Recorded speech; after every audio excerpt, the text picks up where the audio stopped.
কিছু সংস্কার প্রক্রিয়া শেষ করে দ্রুত অবাধ নিরপেক্ষ ও গ্রহণযোগ্য নির্বাচন আয়োজন করবে বলে প্রতিশ্রুতি দিয়েছেন সদ্য শপথ নেওয়া প্রধান নির্বাচন কমিশনার AMN নাসির উদ্দিন।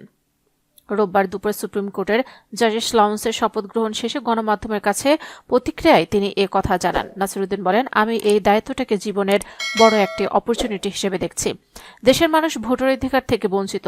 তারা ফ্রি ফেয়ার একটি নির্বাচনের জন্য অনেক সংগ্রাম করেছে, অনেক আন্দোলন করেছে বিগত বছরগুলোতে এবং অনেকে রক্ত দিয়েছে।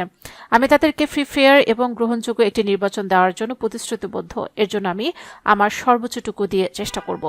তিনি বলেন, আমি আত্মবিশ্বাসী যে আমি এটি করতে পারবো। আমার সাথে নির্বাচন কমিশনে খুব শক্তিশালী একটি টিম রয়েছে।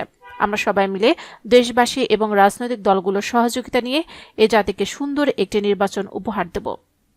এ সময় তাকে প্রশ্ন করা হয়, নির্বাচন কি সংস্কার কাজ শেষে অনুষ্ঠিত হবে? জবাবে তিনি বলেন, সংস্কার একটি চলমান প্রক্রিয়া, কিন্তু নির্বাচন করতে গেলে অবশ্যকীয় কিছু সংস্কার তো লাগবে। সিএসি বলেন, নির্বাচন করতে গেলে যারা ইয়াং জেনারেশন, যারা বছরের পর বছর ভোট দেওয়ার জন্য মুখিয়ে আছে, তাদেরকে তো আমাদের ভোটার লিস্টে আনতে হবে। এখানে কিছু রিফর্ম দরকার এবং কোথায় কোথায় সংস্কার প্রয়োজন সেটা আশা করি আমরা খুব দ্রুত পাবো। যেহেতু অলরেডি এটি সংস্কার কমিশন কাজ করছে, রাজনৈতিক দলগুলোকে সঙ্গে নিয়ে নির্বাচন আয়োজন করা হবে বলে জানিয়েছেন তিনি বলেন, আপনারা আশ্বস্ত থাকুন, আমাদের নিয়ত সহি যে রাজনৈতিক দলগুলো 15 থেকে 16 বছর ধরে বলে আসছেন আমরা ভোটের অধিকার চাই, তাদেরকে আমরা সঙ্গে চাই। তাদের ডিমান্ড বাস্তবায়নে আমরা সহযোগিতা করব। আমরা জাতির কাছে ওয়াদাবদ্ধ। সংস্কার এবং নির্বাচনের আয়োজন করতে কত সময় লাগতে পারে জানতে চাইলে তিনি বলেন, দিনক্ষণ দিয়ে এখন কিছু বলা যাবে না, আগে আমি দায়িত্বটা বুঝে নেই।